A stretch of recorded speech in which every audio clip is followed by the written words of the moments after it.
This is my simple 3-step system that I've been following to close a deal a week every week since late September. I've closed 18 transactions and taken 7 new listings, and I have 6 more in escrow. Now, not 100% of those were from this system and these simple 3 steps, but a lot of it was either directly or indirectly. So let's get right into it. The first thing we need to do, hold on, I got to share my screen. The first thing we need to do is I need to share my screen. The first thing we need to do is find a deal or a potential deal.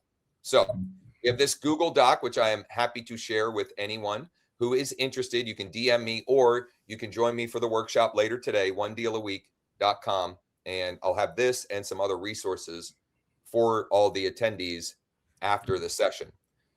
There are more than 13 ways on here. I don't even know how many on here. Some of them directly from your MLS. Some of them are little shortcuts and little, I would say, cheat codes of places to start with.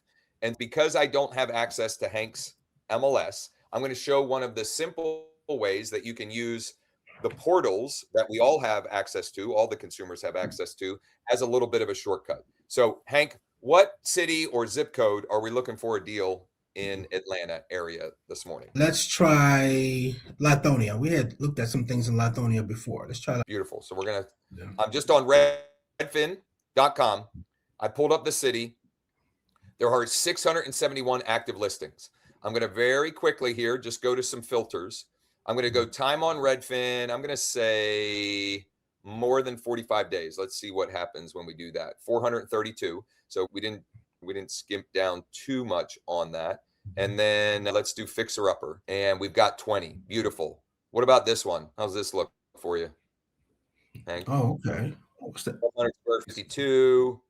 It's been on 82 days. This is all systems go for me. I'm going to call this listing agent. Okay. I got to find her cell phone. I've been having problems with my Wi-Fi. I'm hoping that's not creating problems for everyone on the other end. It's been a little finicky all week. All right, let's go. We're going to call direct. Let me head there. 678 916 9358. As I call her, I'm going to show this right here, which is, no, I'm sorry. I like to ask to make these calls. We may have to call several listings agents before we get one that answers live, such as life. Hello. Thank you for your call today. Please leave a message and we'll get back to you as soon as possible. Teresa, hey, this is Josh with eXp Realty. I was calling about your listing on Marbut Road, 5676. I just had a couple of quick questions for you. When you have a minute, if you would give me a buzz. This is my personal cell phone. Thanks. So I'm going to text also. Hey, Teresa, it's Josh with eXp. I just left you a voicemail. I was trying to reach you about your listing at 5676 Marbut Road. I don't know if I had the right number or not based upon the automated reply I got, but whatever. Here we go. Let's find another one. What's going on with this one? How did I miss this one first? Look at this guy. Going on here? 52 days. I don't know. This one probably makes sense to call. 5426. See any reason we shouldn't? Yeah, it looks like it may work. Get her number here. Where is her cell phone? It's wild to me in doing this outside of my market. If I'm in my market, it's easy for me to, from the MLS, have cell phone data. Mm-hmm. But it's like agents want to be, it's like they want to be a secret agent. It's so bizarre to me. Oh, this is a flat fee. I think this is a flat fee listing. Yeah. You should find the contact info in your MLS for that one, because that screams opportunity to me, because they don't have professional representation. Yeah, they just do paperwork. I think that's what they do. Just paperwork. Yeah. Look at this. This has a board over a garage or something. What's going on with that? The rest of it looks nice. I'm going to try one more of this method, and then we'll pivot and maybe try another method to see if we can find a deal and get the insider info, get the intel, so we can go to the next step, which is reaching out to active investor buyers. Oh, wow. This is, oh my goodness. What are we doing? What are we doing? 530 days. What is going on with this one? Corner lot, 2 dwellings. I don't know. Something seems weird with this. This has been a lot of days on market. We're just trying to have a conversation. So let me see if I can find this guy. Okay, Let's hope that this is his actual cell phone. Let's see what we got here. Josh Shanley, eXp Realty. I'm calling about one of your listings. I just find it unbelievable. Hi, is this Edwin? Edwin, good morning. It's Josh Shanley with eXp Realty. How are you? Good, good. Hey, I'm looking at 960 Stone Mountain. What's going on with that? Okay. EPO last year, but my price last year, the starting listing should have been like 160. Yeah. They came in at 285. Whoa, holy smokes. Okay. So I have to do market analysis every 30 or 60 days to try to get that price down. Yeah. I don't know if you've seen the property itself. You're just looking, but I'm just looking at the pictures online. Yeah, it's a total rehab. Right? Yeah, yeah. And so there are 2 dwellings? What am I missing there? Okay. Yes, sir. There are 2 dwellings there. I have pictures of the other one in there now because sometimes I have to run people out of there. It is right in front of a bus stop or right behind a bus Oh stop. boy. Okay. And I think I've got a few people that, again, every once in a while, I've got a neighbor who calls me and watch out for me as well. Yeah. It could be a real nice property. It really could be a real nice, but again, for the right price. For an investor, would you say it would be better as a fix and flip or to keep in their portfolio as a rental? Again, Josh, my personal opinion is that's going to be a tear down and rebuild. Okay. Okay. So if he did that, then that'd be a good flip. Okay. And if you can do the other house next to it, that would be great. I've had a couple of people wanted a bed and breakfast. Like, that's a good idea because it's, again, on the bus route right down the street from Stone Mountain Park. Okay. It's less than 2 miles from Stone Mountain Park. The expressway, you're about another 3 miles maybe. Okay. So it's a good property. Just trying to get that price down for the work that's needed. What have you had many offers like recently on it? Obviously, it's been listed for quite a while. Have you had any recent offers on it? I have recently, and the people came in below this, and they wanted this whole steadfast at 140. So then I think we just reduced it yesterday to 141 or something. Oh, you did? Okay. Yeah. All right. I'm gonna reach out to some of our investors on this to see if we have anybody that might be ready, willing, and able to tackle this and get you an offer and finally get you paid on this thing. Your compensation per hour on this one, when you do sell it, I can't imagine how little that'll be. But It'll be less than that because I've been working that property for 6 years. Oh my goodness! Before the foreclosure actually went through, so God bless you. but you're right. Yeah. Thank you. I just need to get that one sold. Yeah. I'm going to get to work on this with my boots on the ground. His name is Hank. He's in that market there. Okay. Do you have anything else active or off market that might be a good deal for an investor? Not at the present time. Okay. That get like that, they've been going quick. They've been snatched up quick. Right on. Yes. I appreciate your time. I can't make any promises, but we'll see what we can do and maybe get you paid on this thing. That works for me, my friend. Thank you. All right. Thanks, Edwin. Have a good one. Yes. You too. Bye-bye. The reason I was languishing or languishing, that's a unnecessarily fancy word, is when it's like when you put friction in front of the conversation, you're just losing conversation opportunities. And the number one KPI in this business, if you want to do more deals, sell more properties, take more listings, etc., the number one KPI is more conversations. And so the first phone call I made, it was some automated system.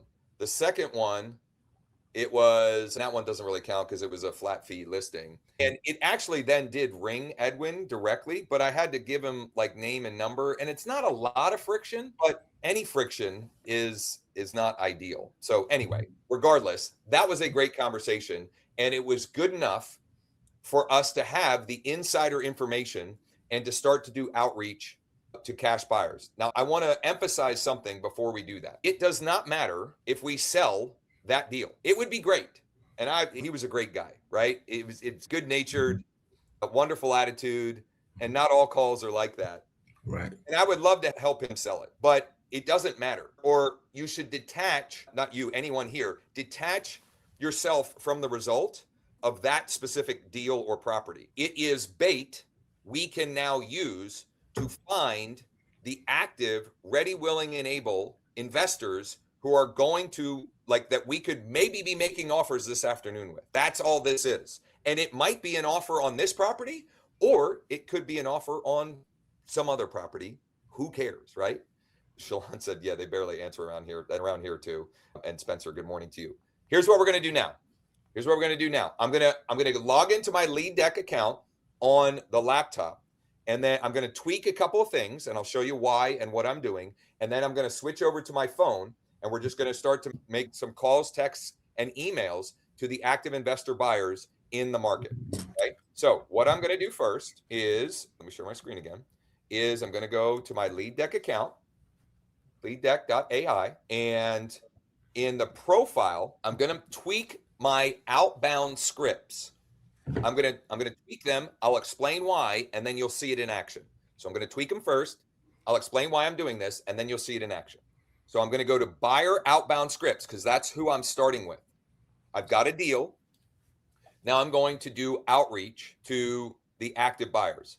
So the subject line for the email is going to be for first name, so the recipient's first name, possible deal, let's see, foreclosure deal in Lithonia. It looks like you're a pretty active investor in the Lithonia area. Curious if you're looking for any deals right now. We have one bank-owned foreclosure property that could be a good deal for the right investor. So I'm not telling them it's a deal. I'm just saying that this might be a good deal. Okay. Just curious if you're looking. We're asking a question, and then we're asking them to let us know either way. Let me know either way. So that's the email. Text script, we're going to model the same thing. Looks like you're a pretty active investor in the Lithonia area. Looking for any deals right now? Question mark. We have one. It's a bank-owned foreclosure that could be a good flip for the right investor. Just double checking that all looks good. So I'm going to save those scripts. And I'm going to do this next step too from my laptop before I switch to my phone. Why did I do that? I did that because that's the scripting I create once. And then once I switch to my phone and I start to tap to text and tap to email, that message will pre-populate and I can literally just hit send. In other words, I can be incredibly efficient with my time. It's literally just, I tap the text and then I send the text, and you'll see that in a moment.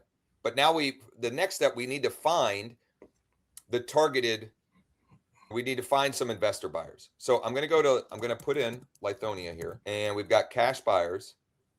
I'm going to have Sean move this location up to the top of here. I don't know why we don't have that up at the top. Anyway, I'm going to check lead count for cash buyers. 773. Good golly, Miss Molly. Whew, that is a lot. 1,365. How many people are in Lithonia? It's got to be densely populated. It's just it's not very expensive. Certain areas of Lithonia. Yeah, but that's okay. It's reps, right? It's reps, and I'm sure you wouldn't be all that upset if you could do a deal a week there, at least to get started and get some activity. Certainly not. Yeah. So I'm just going to start with the cash buyers in Lithonia. I'm going to create this target and I'm going to run, and I'm just going to show you how quickly you can blast through 10 of these. Wow. So what's happening now is it's going and it's enhancing the data. Right now, I already have 10 investors in Lithonia that I can do outreach to. So what I'm going to do at this point, I'm going to switch to my phone. Okay. So I'm logging into my lead deck account on my phone. Okay. This is what it looks like on a phone. It's not a true phone app. But if you log in from whatever phone browser you use, Safari or Google, whatever, it functions like an app. In other words, it is designed to function best or function well on your phone. So from here, I'm going to tap Deal Deck because I've got a deck of cards. In this case, Lithonia cash buyers. So I tap Deal Deck, and then I'm going to tap 10 investors. So the first 10 show up. The first one is Barbara. Barbara owns 19 properties. 19 properties. That's pretty good. Let's see if Barbara's looking for any deals. Not only that, look at this. When I tap on Barbara, I see the properties, the estimated value, equity in her properties. She's got 8 million in equity in them. The average price is 521. And I've got a bunch of data. I'm not going to do this today. Actually, maybe I will. Sean's been a wizard with this thing. I can tap this purple microphone button.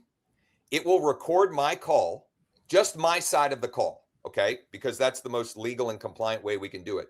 It'll record my side of the conversation and use AI to say, hey, this is these are a few things that you might have done better in that call.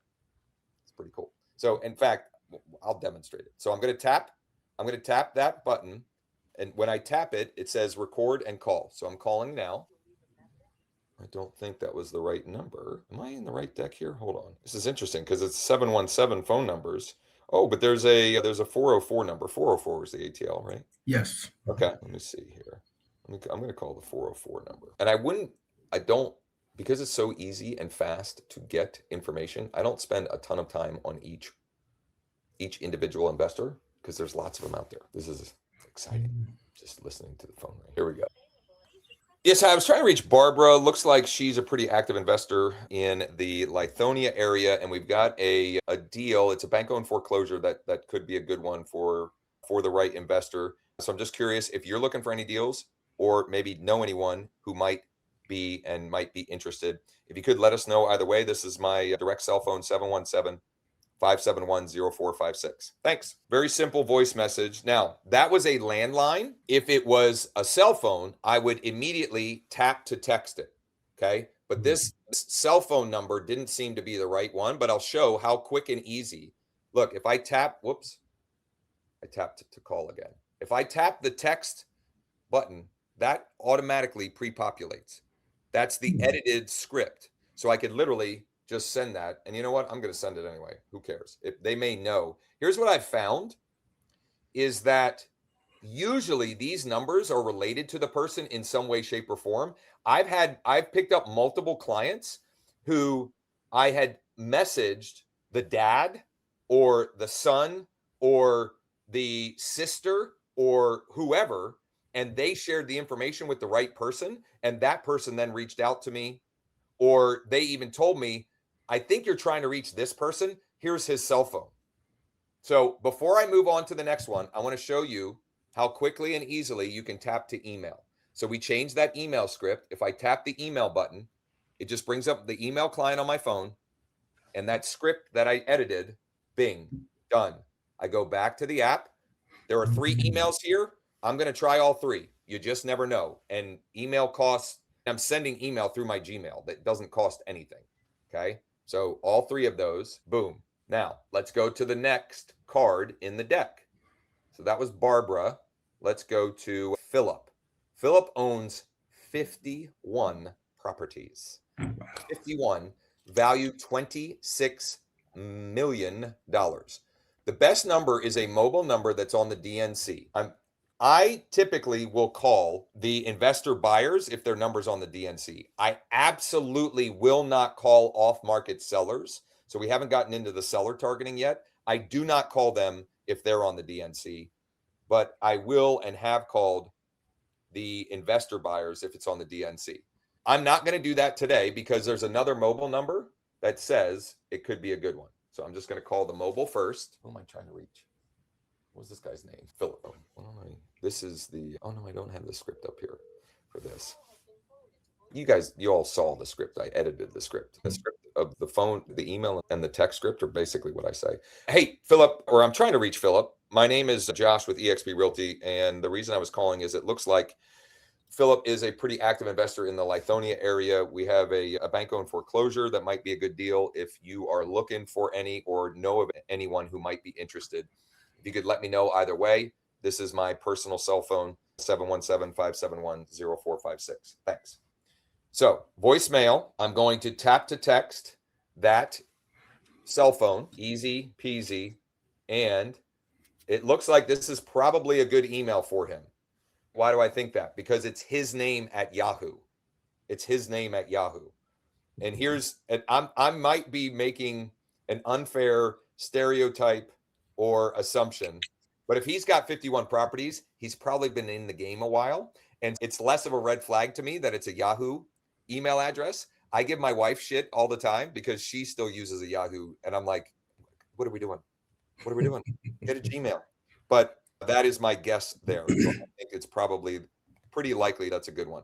Here's another one. The next one in the deck. This is pretty incredible. 53 properties. 53 properties, but it looks like for whatever reason, there's no contact info, which is okay because I want to demonstrate another cool feature in here. I can actually, for another credit, I can run another layer of skip tracing to see if they're, and we hit the jackpot. The extra layer of skip tracing brought back 5 phone numbers and 4 emails. And at least some of them I can see from the emails are right, because this person's name is, I'll just say M. Harrison, and the emails look pretty accurate. So in this scenario, just because it came back, I'm gonna tap to email these 4 emails. All 4, one of them will be the good one. And honestly, like, again, this cost me nothing to do, and I did it. I sent all 4 in a matter of 11 seconds. I might even be overestimating. Okay.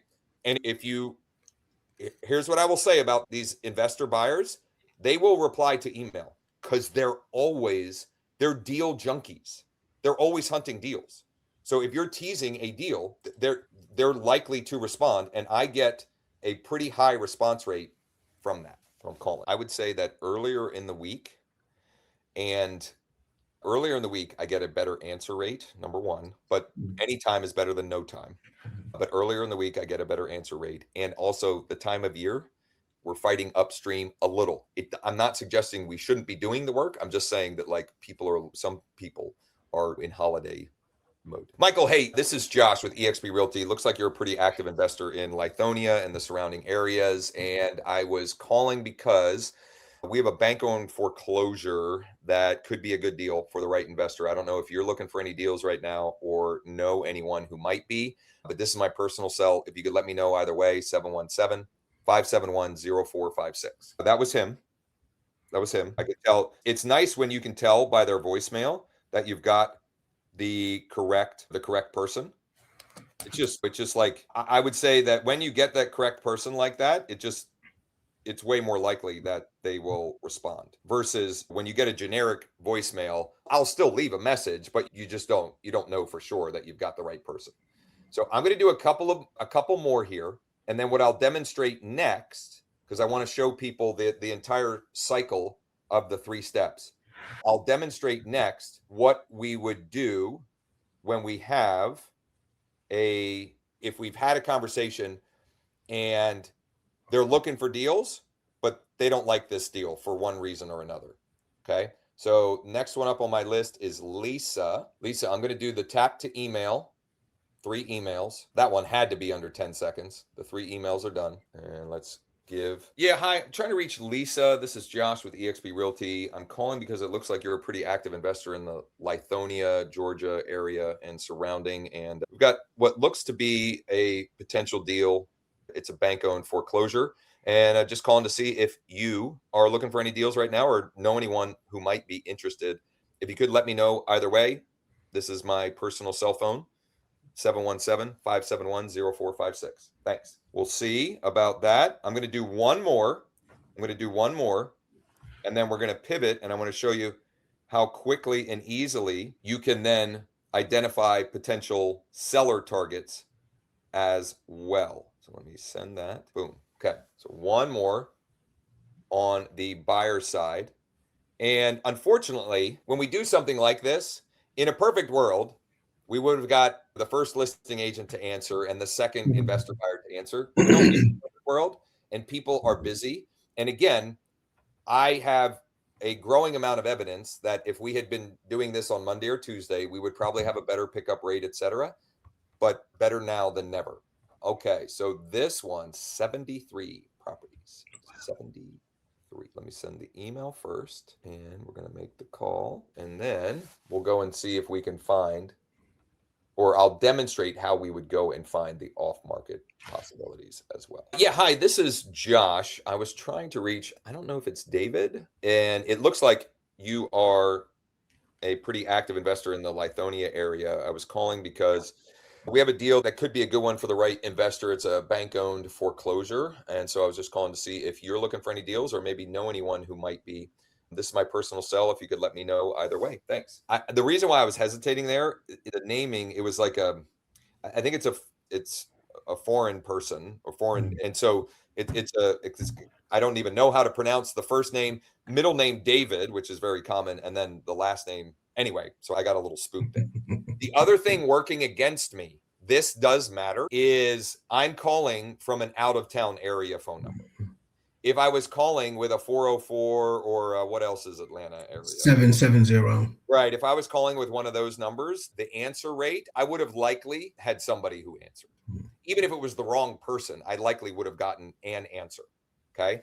I have no doubt that from that outreach, I've done this enough now to know I'll get at least 2 of them to respond, even if I make no more outreach. That was 5 or 6. I'm telling you, before the end of the day today, at least from looking statistically speaking, doing this work exactly as outlined for several months now, 2 out of 5 or 6 typically respond in some form or fashion. It might be a text, it might be an email. All you're looking for is the opening to a conversation. Okay. Let's assume that we heard back from one of those and they only are interested in off-market deals, because that does happen. I can go back to Lead Deck, and actually, first and foremost, let me do this. In your profile, you can edit your outbound seller scripts as well, and I need to get Sean to add that so it's clear. The email subject line for first name, the street address of their property. Hey, first name, is there any chance you'd consider selling your property at street address to a private client of ours this winter? The text message, pretty much the same. Okay. So I'm good with that. Those are good to go. But I may, as we get to the end of the winter, I would change this to this spring. I could also say in the next 45 to 90 days. But having that extra little identifier, I have found does help and makes it work a little bit better. So once I've got that clear, I'm going to go back to my dashboard, and now I'm going to go seller target, and I'm going to go Lithonia. And once I have the investor buy box, maybe they're looking only single family. Maybe they're only looking for townhome condo. Maybe they're only looking for multifamily, small multifamily. That would be the first thing that we would look at. So we choose the city. I'm sorry, that would be the second thing we look at. Then we could choose any or all. We can choose any or all. Let's say we talk to one of these folks and they said, you know what? I really am done with the whole flipping houses thing. We've been just locked in and focused 100% on multifamily properties. So I've got Lithonia, multifamily. And when I hit this, I could also edit this, but with multifamily, I don't really care.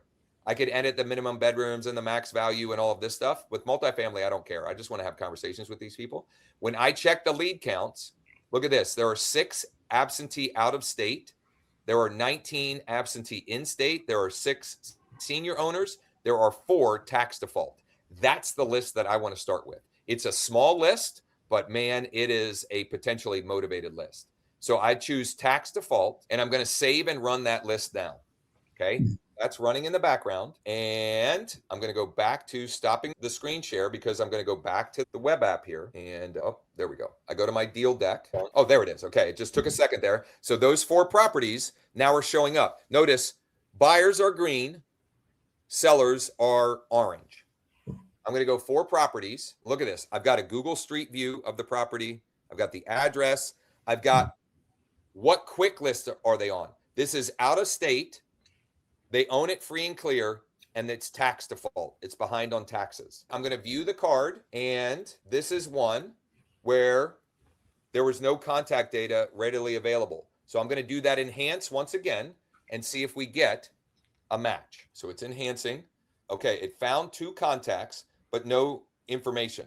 So what would I do in this scenario? If I really wanted to buy this property, or if I had somebody that really wanted to buy this property, this is what I would do. And I may actually, oh no, I'm sorry. Geez, there is a cell phone here. So I'm going to do that. But if I didn't get that, I've got the mailing address. I could just send them a postcard or a letter that says, Jun King, I'm sure I'm pronouncing that terribly. Would you consider selling your property at 6696 Chup Road to a private client of mine in the next 90 days? Simple as that. I didn't realize I didn't scroll down far enough to get to the actual contact info. So I'm going to tap to email. Notice the subject line, for first name, RE, the address, boom, sent, easy, done. Should I call or should I text or should I both? Let's do both. Okay. So I'm going to tap to record this one. Now, are they in California? Is that what it said? So the mailing address was California, but it's got a 713 phone number. What's this? 713 is not one of yours? No. Okay, and then I think it is a California number, which also means I'm calling way too early. That is something to be aware of. I hadn't thought of that. And honestly, we don't have a lot of, when I'm doing this work, we don't have a lot of California owners in Central PA. Yeah. So I don't have to be aware of it often. 713 is actually Texas, Houston. Oh, okay. I'm a little bit more relieved. Yeah. Okay, so I got no answer. I'm going to send this text message. Boom. Okay. 1 down, 3 to go. 1 down, 3 to go. Let's see here. Let me go to the next one in the deck. Wow, that's interesting. It's right nearby. Different owner, but it's right next door to it. DNC, so I'm not going to call. There's 3 phone numbers. They're all in the DNC. I'm not going to call, but I'm going to enhance to see if I can get an email. And if I can't, this is another one that I would just then send direct mail to. And I've got the mailing address, which is different than the property address. Okay, so I got no emails. So I would have to go the mail route on this. But I want to highlight how amazing this data is. So this property, I can see that it's absentee owner in state.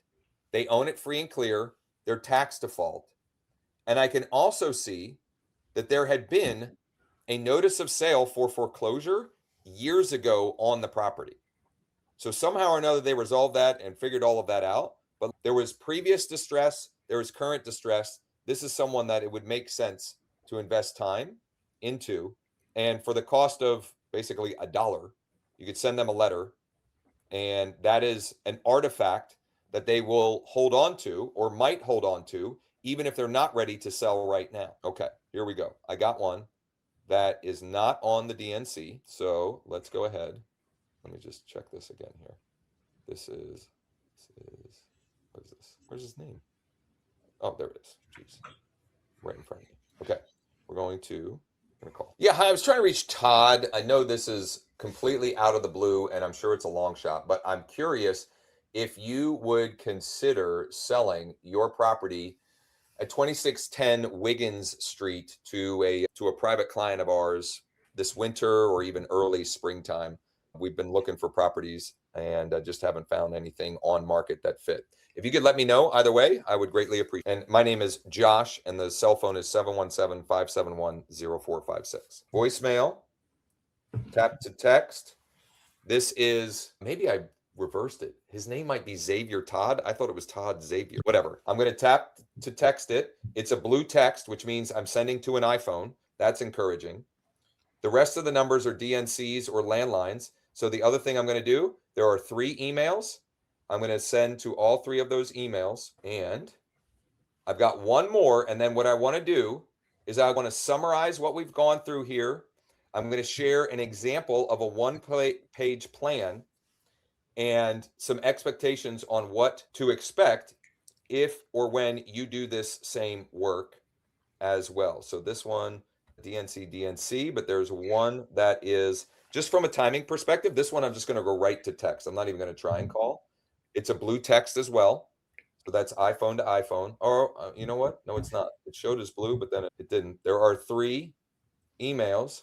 So I'm going to send those as well. And this one has also had a previous foreclosure notice of sale on it years ago. It's tax default, multifamily. Okay. So that was 45 minutes. And I was narrating, and it's not my market. Meaning, if Hank were to do that same amount of work in his market, maybe not day 1, but day 2, 3, 4, he could probably get all of that done in 30 minutes or less. Maybe not, because he's calling, he's going to get a higher pickup rate, he's going to have more conversations, etc. My point is this. We reached out on 3 listings. We reached out to 5 or 6 buyers, and we reached out to 4 potentially motivated sellers in a very short window of time, thanks in part to Lead Deck on our phone. If Hank, you, or someone else were to follow that simple plan, and you did that, for example, or here's my recommendation. If you want to, or if your target is to sell a property a week, to close a deal a week, it's 52 over the next 12 months, over the next 52 weeks. Recommendation would be to do this work that we just did like this for a minimum of 1 hour per day, 4 days per week. You want to close 4 deals a month? If you do this activity 4 days per week, Most of the time, you can get it done in an hour. Sometimes it may go longer because you're having more conversations. Sometimes it may be less because, like a day like today, where the pickup rate was, we only got one to pick up out of all of that outreach. But I also planted a bunch of seeds, meaning I sent a bunch of emails. I left a bunch of voicemails. I sent a bunch of texts. And over time, some percentage of those are going to respond. When they respond, I'm now in conversation and I can determine, does this person want or need my help? And what kind of help do they need? They're looking to buy or they're looking to sell. And can I help this person? That compounded over time, I can virtually guarantee you, it will lead to more transactions. And if it doesn't, there is something else with your process that we need to look at or address or fix. It may be your skill, your communication skills. It may be your, like, the legal or the paperwork aspect, right? The document aspect, something's falling apart there. But from simply having more conversations, that process compounded and done on a regular basis, conversations is the number one KPI. This will put you into more conversations with people that, listing agents, they want and need your help. They've got a listing that won't sell. The cash buyer investors, they are, most of them anyway, I've had several conversations where at the beginning they're like, yeah, I'm not really looking at anything. And then we end up talking for longer and they're like, okay, send me what you got. I can't help myself. So, like, they're almost always looking for deals. And then the motivated sellers, that is the one that you have to have.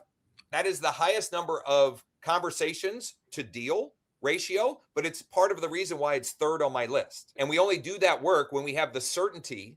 Like, I skipped ahead because I wanted to demonstrate. We didn't actually have a buyer for multifamily, but quite honestly, we do, because I could go back to the tool. And if I go to dashboard and new buyer target, and I pick multifamily investors, I'm hoping I don't have egg on my face here. I think Sean fixed this. We were having an issue with this, but I've got four multifamily investors, meaning they own 5 or more properties, and at least one of them is multifamily, and they purchased at least one in the last 3 years in Lithonia. Even if I haven't had a conversation with that person, if I get a motivated seller that says, yes, I need to sell this multifamily property, I can go and find the buyer, right? So you're just playing matchmaker. You're the deal maker. You're the linchpin in the process. You just have to have conversations. But the nice thing is, with this 3-step process, you're having conversations with people that are more likely, more readily, and in many cases want and need to talk to you. So it's easier to have those conversations. That listing agent that I talked to, that guy was awesome. I'd love to do a deal with him, right? Great guy, good-natured, wasn't frustrated. I'm sure he was frustrated, but he wasn't lamenting the fact that he spent 6 years on this listing. 6 years, right? Now, selfishly, here's what else and why else I like to start with listing agents. There's a couple of reasons. So the first one is, it's easy, meaning you're calling someone that wants to talk to you. If you have a buyer, and you either already do or you will soon, they want to talk to you because they've got a listing that hasn't sold. And they want to talk to you specifically because you're a licensed professional. If the investor called directly, that conversation would not have gone that way with Edwin if it was an investor. Maybe it would have, but most real estate agents they respond differently if it's an investor or consumer calling versus another one who's like us, a licensed agent, right? Like, he shared intel with me that he probably would not openly share with the general consumer or the investor. So it's an easy conversation for you to warm up. It's like when you go to the gym. The hardest part is getting to the gym. The next hardest part is the warm up to get into the actual work. The calling of listing agents is the warm up.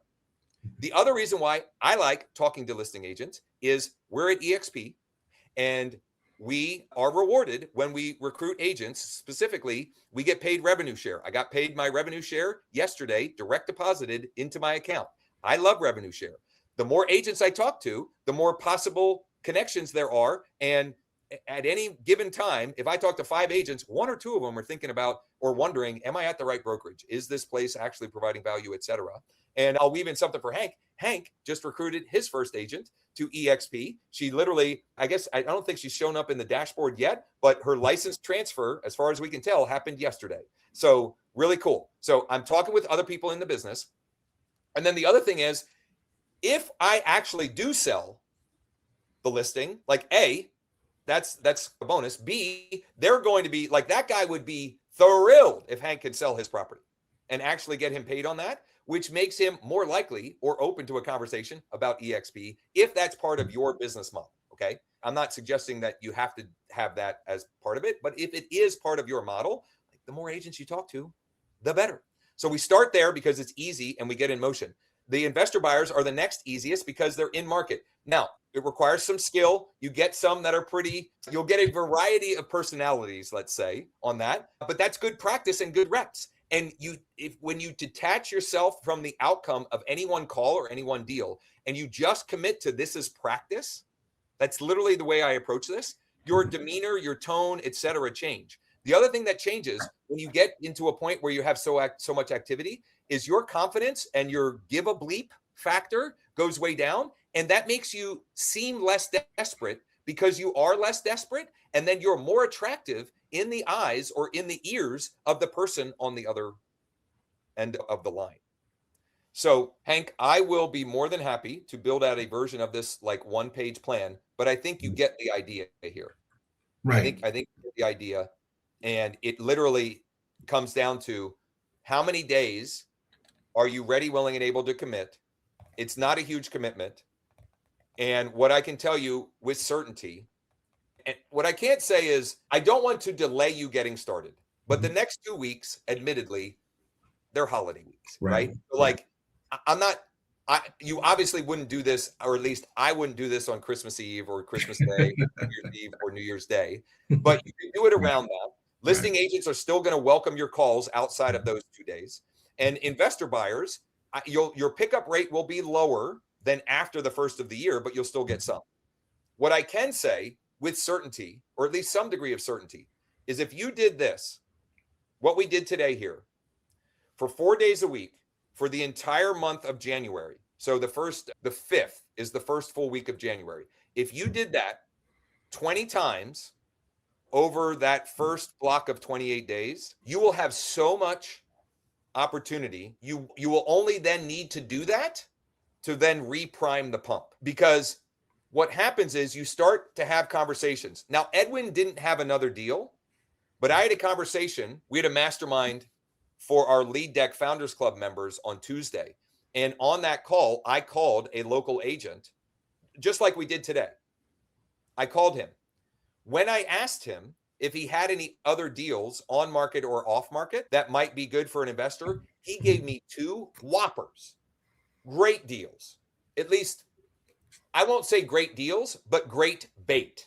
He gave me bait that I can use. They're off market. One was a 38 unit apartment complex. One was a 3 unit that was it's a 3 unit, but it's not technically zoned as a 3 unit. So it's a little bit fishy, but that actually makes a good story. So it gives me ammo when I'm having conversations. My point is this: not everybody, many people think this business or this process is a linear process. It'll go here and here and here. And what happens is it's like a plane flight. When you see if you pull up, I had to make a flight reservation to fly back from Louisville. Our son's home for vacation. He's taking his car back for the spring because he needs to be able to get around a little bit better, get to the baseball complex, etc. So we're driving him down and I'm flying back. When you pull up Southwest, it shows, like on the map, it shows like this perfect, like looping straight line. That's not what a flight looks like. The whole time they're going like this. The whole time they're all wiggly. That's what happens with this. I didn't get to talk with any of those investor buyers, but I guarantee when or if I do, one of them is going to say, I've moved on to bigger deals. I want 10 or more apartment complexes, right? So now I've got this over here, and I may not want to immediately go and find that, but the world and the universe is a wild thing, because then when those opportunities start to open up, or the possibility of them start to open up, you start to notice and hear things that you didn't before. So those opportunities just, in many cases, start to appear for you if just by being aware. All of that to say, I hope you have a good plan. I hope those of you listening got some value and saw in practice that it requires work, but it's not like, we're not talking about crazy hard work. And if you follow the process, you find a deal, use it as bait, you reach out to the buyers to clarify their buy box so that you can then confidently and competently reach out to off-market sellers and be able to know that you've got the cookie for them. Also, you can do, it gives you more confidence if you're doing outreach to for sale by owners and expired, and you know that you've got a guy that will come make an offer on their property this afternoon. Your tone and your and you also, then you don't care if you get the listing, sell it, right? Come up with a deal, create a deal with them. So anyway, bouncing around a little bit at the end here, but I hope that was helpful. Hank, before we hop off, is there anything that is unclear or you have questions about, or you need some clarity around? First of all, I really appreciate the time. This was awesome again. I've been out of commission for a little bit, and this new functionality is awesome because that was when I was doing this last month, and I'm trying to do emails and make phone calls. It slows the process down. This is definitely going to speed everything up. The new functionality is awesome. I had a quick question. Can I hold that question? I want to point something out to that. We got to that point with this through my own pain, meaning I figured out what worked from a manual perspective, what messaging, what modalities, etc. And I went through the pain of the manual work of that to figure out what works, and then went to automate. What most, and this is, I would say this is just small business owners in general, they just want to immediately go to what's the automated easy button. And usually you can get to that point, but if you skip the part of figuring out what actually works, the non-scalable version of what works best, and then how do we take what we know works and then figure out a way to scale it or automate it, that's how you ensure that what you're automating, you're not just wasting time, or you don't have the ladder up the wrong building kind of thing. Sorry, your question. Okay. So when you're talking to an investor and they want to maybe make an offer on a deal, are you giving them like your buyer representation document? I'm assuming at that point, if I'm making an offer, okay. And my buyer representation, and I don't know, I would assume there's something similar in Georgia, but in Pennsylvania, what I use is a single property representation form. So it's representation that's about, you are giving me the authority to represent you on this property, because the active investors, the good ones, you're going to be, it's going to be hard to get a blanket representation agreement. Now, eventually you may earn that, maybe, but that's the approach I take. And you are one of many agents who have asked that same question to me over the last few months. And so it's a good question. It's a question that once you build up your pipeline won't be as big a concern. Now, and you asked it more from the technical point, but I've gotten that question that's more from a mindset point from folks. If I don't get them to sign the representation up front, then I might be working for free. Okay, but if you're doing this work and it doesn't work out with them, just go find, and you have a real deal, go find someone who does value you and your time and the effort that you put in, etc. So a great question. That's how I handle it. I'm not suggesting that's the right or best answer for everyone, but that is what I do and how I handle it. And I take the assumptive approach. If I've built rapport and relationship with them, and I know either that they've demonstrated directly with me through their behavior, or I can see that they've demonstrated with the app, they own 12 properties, 15 properties, 50 properties. I'm taking the assumptive approach. If I bring them a real deal, they're going to use me and value me. So I just assume, and when I demonstrate that I'm working on their behalf without expectation of compensation, that it creates a sense of reciprocity from them back to you.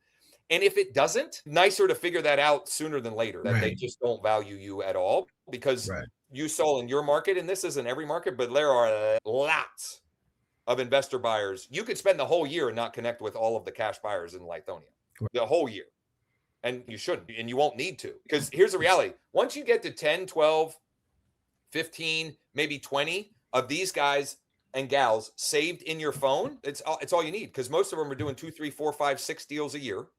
And if you're a deal finder, a deal creator, a deal maker, it's just a matter of, okay, I've got this. Let me find in my phone or my CRM who are the 4, 5 or 6 of these that this fits their buy and see where they're at, see what if they're looking. All right, great. Thanks a lot. I really appreciate the time. Definitely. Of course, I appreciate you being the guinea pig and being vulnerable enough to hop on here with me. And I'll build out that one pager and share it with you. And once again, just one last housekeeping item. If you're interested, we'll do a deeper dive on this 3-step process on the free workshop, onedealaweek.com, one deal a week, the number one deal a week.com. If you have any problem with the registration, DM me or text me. I'll get you the link. Hank, thanks. Right. If we don't Thanks a lot. chat, Merry Christmas. Well- A very prosperous 2026. Right. Thank you. Thanks, Hank. Take care, buddy.